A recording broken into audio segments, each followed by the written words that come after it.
Hello friends, welcome to my channel several art institute में स्वागत है आपके अपने चैनल सेवरल आर्ट इंस्टीट्यूट में। आपको सभी एजुकेशनल वीडियोस इस चैनल पर उपलब्ध है। क्लास फर्स्ट से लेकर और 10th तक इंपॉर्टेंट वीडियोस न्यूज आएंगी और 7th और 8th का सीरियल चल रहा है फ्रेंड्स। तो लाइक कर दीजिए और सब्सक्राइब कर दीजिए। चलिए आगे बढ़ते हैं और वीडियो को स्टार्ट करते हैं। हेलो फ्रेंड्स, कैसे हैं आप सभी? स्वागत है आपके अपने चैनल सेवरल आर्ट इंस्टीट्यूट में। यहाँ पे जो है तो साइंस क्लास 8 कंटेंट यहाँ पे मैं पहले बताऊंगा, इसके बाद अपन शुरू करेंगे। और यहाँ फर्स्ट मंथ जो है ये सब आप नहीं देखिए। पहले हम chapter 1 crop production and management शुरू करेंगे। 5 मार्क्स का आता है आपके एग्जामिनेशन में, एनुअल एग्जामिनेशन में, ये NCERT CBSE में। Chapter 1 microorganisms a friend and a foe, ये हम पढ़ेंगे। इसके बाद रिवीजन एंड मंथली टेस्ट के लिए यहाँ पे दिया है, तो ये वाला भी हम देख लेंगे। तो चलिए स्टार्ट करेंगे। यहाँ मैं बता दूं कि कुल चैप्टर आपकी जो है तो 18 चैप्टर हैं। 6 चैप्टर्स आते हैं quarterly, half yearly and annual में। और यहाँ पे जो है तो मैं यहाँ पे कराने वाला हूँ आपको ऑल चैप्टर। तो चलिए चलता हूँ। पहले chapter crop production and management यहाँ पे पढ़ेंगे। पहली सबसे पहले है and Boojho went to their uncle's house during the summer vacation. Their uncle is a farmer. One day they saw some tools like खुरपी, sickle, shovel, flup etc. Flop किसको कहते हैं? तो यहाँ पे मैं दिखा रहा हूँ आपको, देखिए यहाँ इस प्रकार का किसान लोग जो जुताई के लिए यूज करते हैं, फ्लपिंग के लिए यूज करते हैं, उसे ही हम फ्लप कहते हैं। मिनिमम में हम थोड़ी थोड़ी समझेंगे, ज़्यादा डीप जाने की ज़रूरत भी नहीं है। और यहाँ पे बच्चा लोग को यहाँ पे जैसे बताया गया, you have learn that all living organisms require food, plant can make their food themselves, can you recall how green plant synthesise their own food, animal includes human can not make their own food, so where do animal get their food. यहाँ बताया गया है कि सभी living organisms जो होते हैं उन्हें फूड चाहिए होता है अपनी एनर्जी को लेने के लिए। एटीपी के फॉर्म में हम जैसे सेलुलर ऑर्गेनिजम्स के रूप में मल्टी सेलुलर ऑर्गेनिजम्स और यूनिसेलुलर ऑर्गेनिजम्स, सभी ऑर्गेनिजम्स होते हैं। उनके तहत जितने भी ऑर्गेनिजम्स होते हैं सबको अपने अपने बेस से, अपने अपने रिएक्शन से जो है तो एनर्जी चाहिए होता है। अब यहाँ पे बात करते हैं कि क्या यहाँ पे एग्रीकल्चर प्रैक्टिसेस हैं, इसके बारे में हम बात करेंगे। यहाँ पे ज़्यादा समय ना व्यतीत करते हुए यहाँ पे मुद्दे की बात में आएंगे, ज़्यादा कुछ है नहीं इसमें। तो यहाँ when plants of the same kind are cultivated at some place, है ना, वन प्लेस में एक जब कल्टिवेट किया गया, यहाँ पे बताया जा रहा है कि जब बहुत सारे प्लांट्स अपने में जो हैं तो इकट्ठा हो जाते हैं, या तो ये कहो कि अपने में जो भी उनकी प्रैक्टिसेस होती हैं वो होती हैं। यहाँ पे कुछ भी नहीं बताया जा रहा है, सेम इसमें कुछ ज़्यादा खास है नहीं। When plants of the same kind are cultivated at one place on a large scale, it's called crop. जब बहुत सारे सेम काइंड के प्लांट, जैसे वीट का हम समझ लेते हैं, मैंने माना वीट जो है प्लांट्स, उसको हम कल्टीवेट करेंगे एक जगह पर। जैसे वीट हम लोग गांव में देखे होंगे, बोया जाता है गेहूं, इसके बाद जैसे गेहूं गांव में बोया गया, ठीक है, इसके बाद उसको खेत में, जिसको कहते हैं एक खेत में या खलियान वहाँ पे हिंदी में कहते हैं शायद, वहाँ पे रखेंगे सभी को एक जगह, बहुत सारा उसमें हो जाता है और उसी को हम क्रॉप कहते हैं। For example crop of beet, देखिए जैसा कि मैंने बताया अभी, means that all plants grown in a field are that of wheat. You already know that the crops are the different types of like cereals, vegetables and fruits. These can be classified on the basis of seasonal in the they grow. India is a vast country. The climatic condition like temperature, humidity and rainfall vary from the region to region, another region. Accordingly, there is a reach. यहाँ पे दो crop के बारे में बताया गया है, उसको हम यहाँ पे डिस्कस करेंगे क्या है उसके बारे में। एंड वैरायटी ऑफ क्रॉप्स, हाँ, variety of crops grown in the different parts of the country. Despite these diversities, two broad cropping patterns can be identified. Okay, broad में मेजर क्रॉप्स टाइप्स कहें तो हम खरीफ और रबी को जानते हैं। एक होता है हमारा जैद और एक होता है हमारा फूड क्रॉप्स, उसको हम अलग रखते हैं। अगली क्लासों में 9th में 10th में हम उसको डिस्कस करेंगे। The crops which are sown in the rainy season are called kharif crops. तो जो क्रॉप्स रेनी सीजन में उगाई जाती हैं उन्हें हम क्या कहते हैं, kharif crops. The rainy season in India are generally from June to September. June से सितंबर का जो महीना होता है वहाँ उसको हम रेनी सीजन कहते हैं।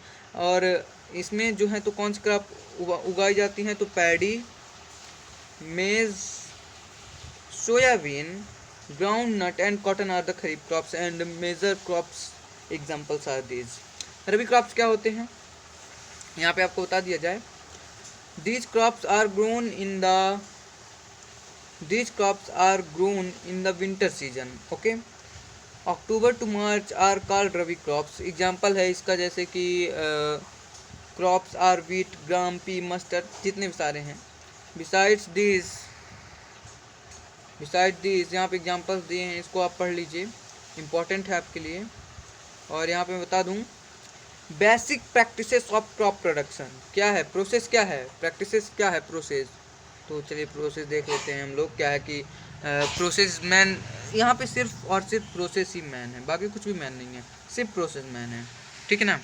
अब चलिए preparation of the soil, sowing, addition manure and fertilisers, irrigation, यहाँ पे protecting from beats, harvesting, storage. These are the process of sowing and reaping the crops. Okay, let's we can see preparation of the soil. In the preparation of the soil is the first step for growing a crop. One most of the important task in agriculture is to turn the soil, loosen it, that allows to roots to penetrate deep into the soil and to breathe easily when they go deep into the soil. I hope that you are understand very well. And why does the loosening of soil allow to the roots to breathe easily? देखिए जब हमारी soil जो है, जैसे ये मान लीजिए हम खेत बनाया मैंने, इसमें जो है बहुत सारी मिट्टी है, because it's going on summer season था, इसके बाद आई मिट्टी बहुत ही जड्डी स्ट्रॉन्ग एकदम हो गई होगी, जटीली जिसको कहते हैं। अब इसको एक प्रकार से प्रिपरेशन करने के लिए हमें पानी लगाना होगा, या हिंदी भाषा में कहते हैं हमें इसमें वाटर को जो है तो डालना होगा।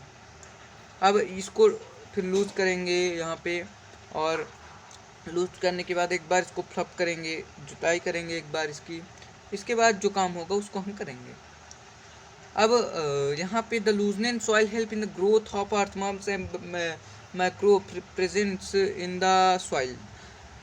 जो सॉइल को लूजनिंग होती है वो किस पे हेल्प करती है, तो फ्रेंड्स ये जो है अर्थवर्म्स और माइक्रोब्स को जो सॉइल में प्रेजेंट होते हैं उसको उगाने में, उसको ग्रोथ में मदद करती है। And these organisms are friend of kisan, friend of farmer, these are friends of farmer. Okay, इतना समझ आ गया। चलिए, you have learn in the previous classes, क्या पढ़ा है प्रीवियस क्लासेस में, बेसिक चीज़ें हमने पढ़ी हैं। यहाँ पे soil contain minerals, water, air and some living organisms. In addition dead plants and animals get decomposed by soil organisms. In this way, various nutrients in the dead organisms are released back to back and it's are very important. तो यहाँ पे बात यही सब है और बाकी कुछ नहीं है। जैसे हमने पढ़ा है कि बहुत सारे लिविंग ऑर्गेनिजम्स होते हैं, बहुत सारे सॉइल में ऑर्गेनिजम्स जैसे होते हैं डिकम्पोज होते हैं। In this way various nutrients in the dead organisms are released back to into the soil. These nutrients are again absorbed by plants, है ना। अब चलिए यहाँ पे बात होती है यहाँ पे turning and loosening of soil. तो यहाँ पे इसके बारे में हम समझेंगे क्या होता है ये, तब हाँ देख लीजिए। The process of loosening and turning of the soil is called tilling और फ्लफिंग। तो लूजनिंग और टर्निंग करने के लिए सॉइल जैसे यहाँ पे फील्ड में सॉइल है, यहाँ पे जैसे भी सॉइल है यहाँ पे आप बना लेते हैं हम। चलिए, है ना, ऐसे हम बना लेते हैं।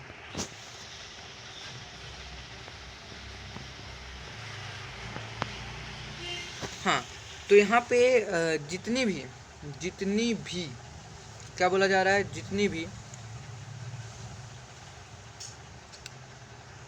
इसको हम एक बार जुताई करेंगे, इसको टर्न करेंगे, इसके बाद इसको फ्लप करेंगे, इसको लूज करेंगे, पानी लगा लेंगे।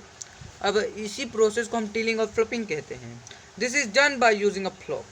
इसको कैसे यूज किया जाता है, जुताई करके। फ्लप्स आर मेड ऑफ वुड और आयरन। तो यहाँ पे मैंने बता दिया कि लकड़ी और लोहे से बना होता है। If the soil is very dry it may need watering before ploughing. तो इसके लिए यहाँ पे बताया गया है, ज़्यादा कुछ है नहीं। एग्रीकल्चर इम्प्लीमेंट्स के बारे में हम जानेंगे यहाँ पे क्या है। Before sowing the seed it is necessary to break soil clumpers to get better yield. This is done with the help of various tools. The main tools used for this यहाँ पे डायग्राम देख लेते हैं। तो क्या है diagram में, यहाँ पे ज़्यादा कुछ खास है नहीं डायग्राम में। यहाँ इसको हम क्या कहते हैं, फ्लफ स्टेट कहते हैं फ्रेंड्स। इसको क्या कहते हैं, यहाँ पे जो स्टील लगा हुआ है इसको फ्लप्सिया कहते हैं। इसको यहाँ पे जो दोनों को सपोर्ट दे रहा है इसको बीम कहा जाता है। क्या कहा जाता है, बीम, है ना।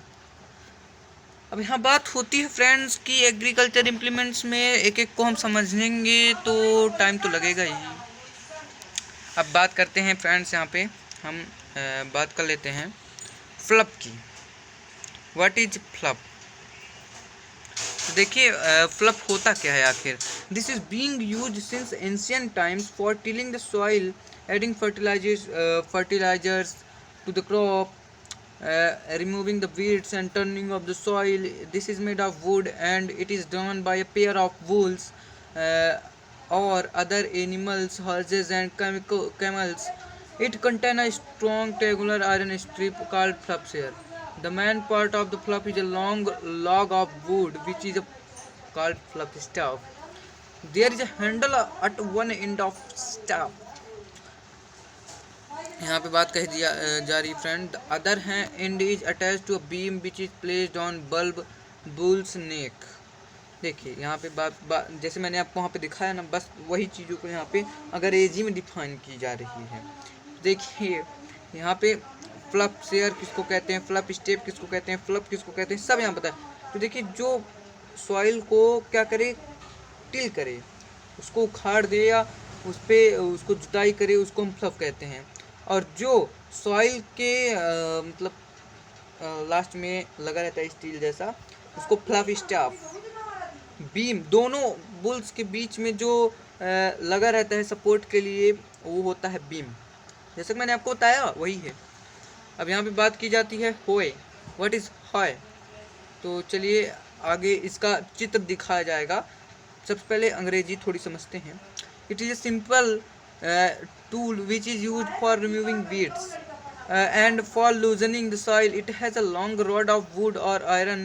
A strong, broad and bent plate iron is fixed at one of its end. बाकी उस पेज में है, तो पहले इसको तो समझ लें। तो एक ये सिंपल टूल होता है बीड्स को रिमूव करने के लिए सॉइल में, ठीक है ना। अब यहाँ पे जो है, तो यहाँ पे बात की जाती है कल्टीवेटर। यहाँ पे होय की बात कर रहे हैं फ्रेंड्स, तो होय समझ लीजिए। यहाँ होय इसको कहते हैं। अच्छा एक चीज़ बताइए, जब हम कोई भी क्रॉप सीड डालते हैं उसमें, उसी को हम कहते हैं होय, ठीक है। और cultivator nowadays ploughing is done by tractor driven cultivator. The use of cultivator saves labour and time मैन बचाता है, लेबर तो भैया वो कर लेंगे, इसीलिए तो आलसी होते जा रहे हैं। ट्रैक्टर से तो आप देखे होंगे आजकल वही चल ही रहा है। Sowing is an important part of crop production.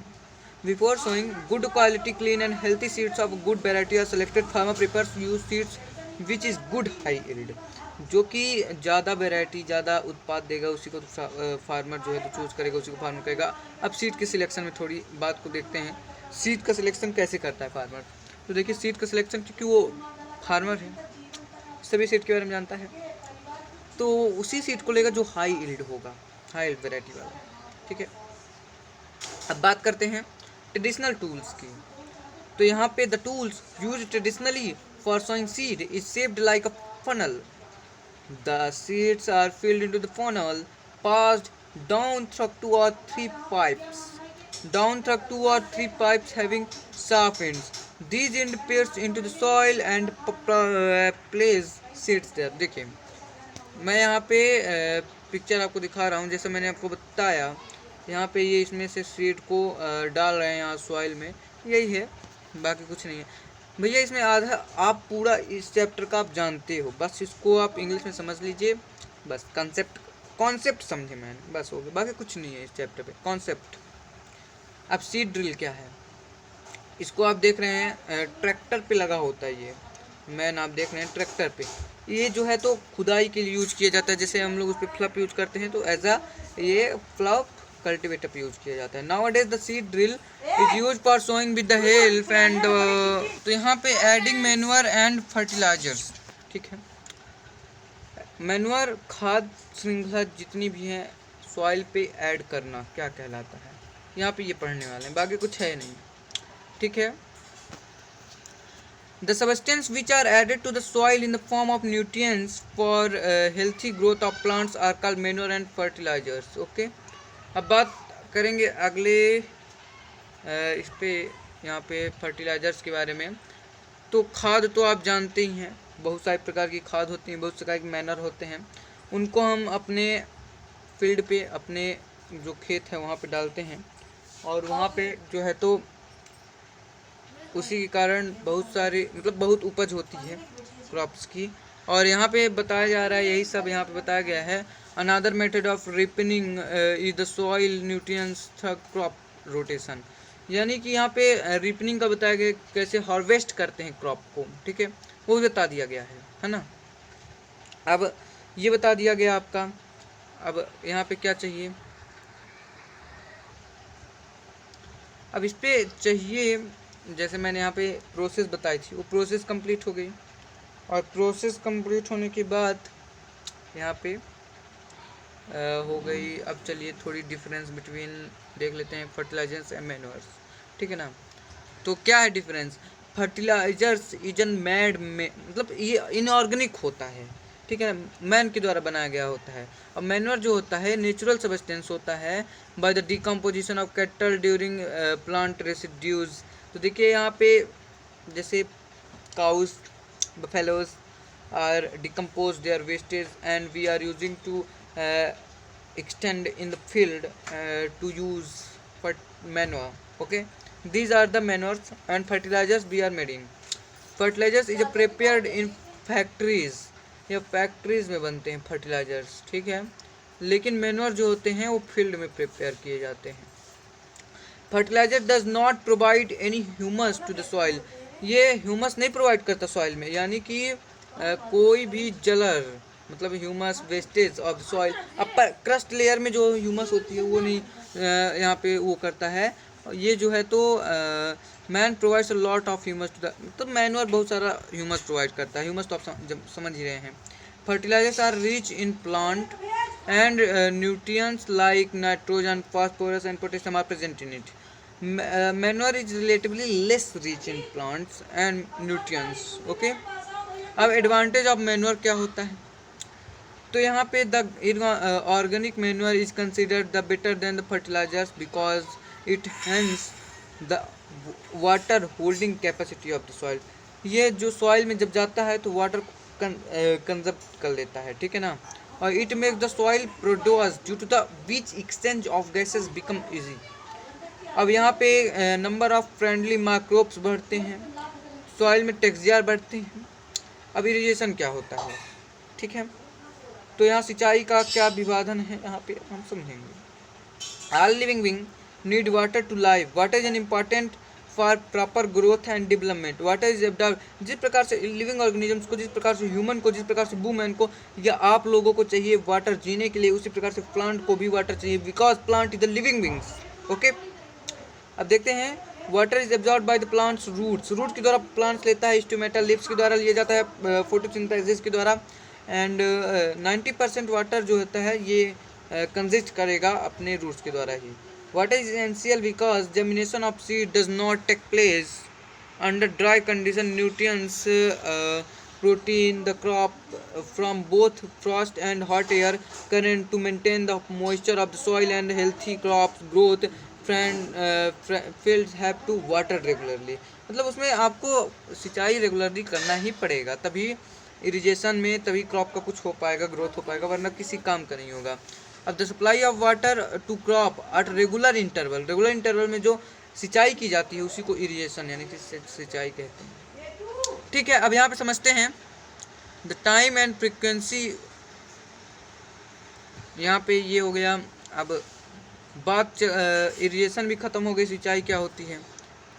चलिए यहाँ पे सोर्स ऑफ इरिगेशन की बात करते हैं। Wells, tubewells, pond, lake, river, dams, ये सब जो हैं सोर्स ऑफ इरिगेशन है, सिंचाई के साधन हैं।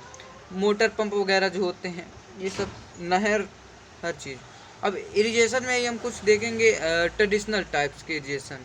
ठीक है, the water available in wells, lakes and canals is lifted up by different method in different region for taking it to the field. Cattle, human labor used for these method. So these methods are mostly pull system, pulley system और एक चैन pump system होता था। पुली system में क्या होता था, पानी को ऊपर से लिया जाता था और इसके बाद डाला जाता था, और चैन जो होता है, चैन के द्वारा पानी को जो है तो खींचा जाता था बाल्टी से, और फिर उस एक पाइप के द्वारा फील्ड पे नहाया जाता था। अब ढेकली एक होता था कि भैया एक ढेला रख दिया यहाँ पे, और वो ढेला और एक लकड़ी ले लिया, जैसे यहाँ पे पिक्चर में सब कुछ बताया गया। आप देख, ये ढेला लग दिया, यहाँ पे एक लकड़ी लगा दिया गया, यहाँ पे बाल्टी लगाई गई है, ढेला को रखा जाएगा, जब ढेला को उठाया जाएगा ये नीचे जाएगा, यहाँ से पानी लेगा, फिर ढेला को रखा जाएगा, पानी ऊपर आ जाएगा, पानी को लेके ये सींच देगा। यहाँ पे चैन सिस्टम ये है, और यहाँ पे ये मोट सिस्टम है। अब राहत सिस्टम देख लीजिए, ठीक है ना। राहत सिस्टम क्या होता है, तो यहाँ पे ये जो बुल है ये फिरेगी, और यहाँ से जो है तो पानी अपने आप बाल्टी टू बाल्टी लेता जाएगा, और जल्दी जल्दी, this is most important. Okay, ऐसे जो है तो राहत सिस्टम हमने समझ लिया। अब हम स्प्रिंकल सिस्टम समझते हैं। What is the sprinkle system, तो यहाँ से मोटर जो है तो पानी ऊपर लाएगा, और इसके बाद पाइप के थ्रू यहाँ पे ऐसे पूरे जो है पानी डाल देगा, ठीक है ना। ये स्प्रिंकल सिस्टम, अंग्रेजी आप पढ़ लें, अंग्रेजी वगैरह आप पढ़ लिया करिए, हम सब समझा देते हैं। What is a drip system, drip system क्या है, तो देखिए यहाँ पे एक मोटर के द्वारा पानी लिया जाएगा, और यहाँ पे कंटिन्यूसली एक पाथ, मतलब एक रो पे पानी डाला जाएगा, फिर दूसरी रो पे, फिर तीसरी रो पे, और इस पे जो होगा एक जो मैंने अभी स्प्रिंकलर सिस्टम बताया, इस पे जो है तो सभी रो पे पानी जाएगा और जल्दी जल्दी। This is most important. एक ये एक राहत सिस्टम भैया, बहुत इम्पोर्टेंट है ना। और this is most time affordable, time बचाने के लिए ये सब ज़्यादा यूज होते हैं।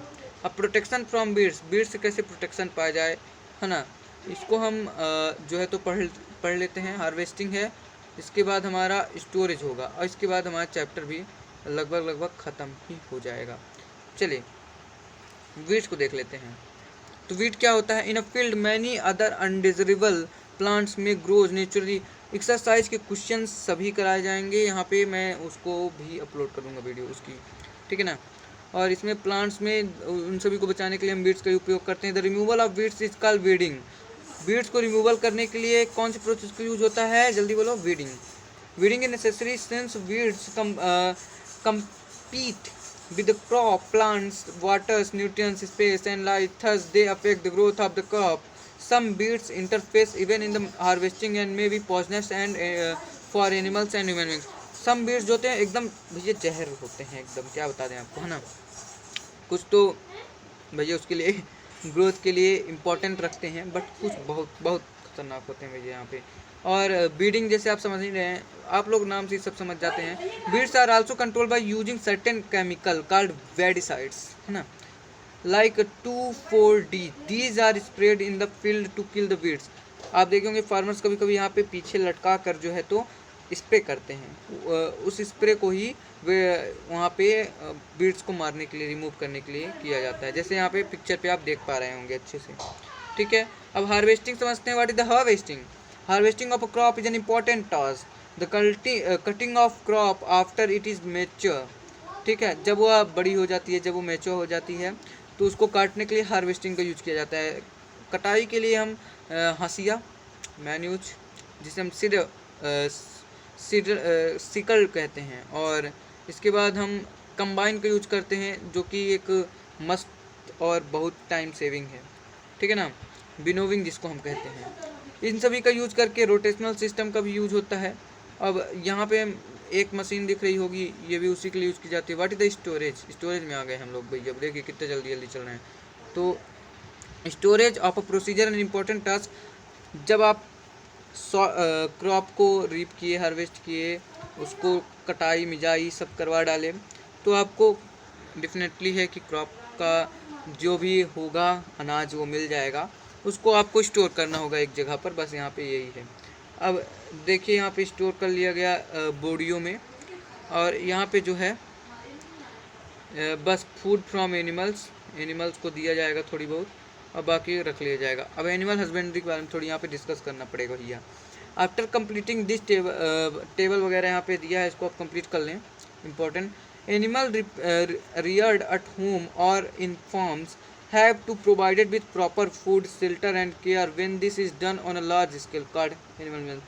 जब एनिमल्स को एक जगह में रख के उनको प्रॉपर खाना वगैरह दिया जाता है क्रॉप, तो उनको एनिमल, और बहुत लंबा ये काम चल देगा, तो और बहुत ज़्यादा वहाँ पे एनिमल्स होंगे, तो एनिमल हस्बेंड्री के तहत आता है। यहाँ से ये आपका ख़त्म हो गया चैप्टर फर्स्ट। एक्सरसाइज जो है तो हम, और कीवर्ड्स जो है तो हम अगली वीडियो पे आपको मिल जाएगा। थैंक्स, मिलेंगे अगली वीडियो में, तब तक के लिए बने रहिए सेवरल आर्ट।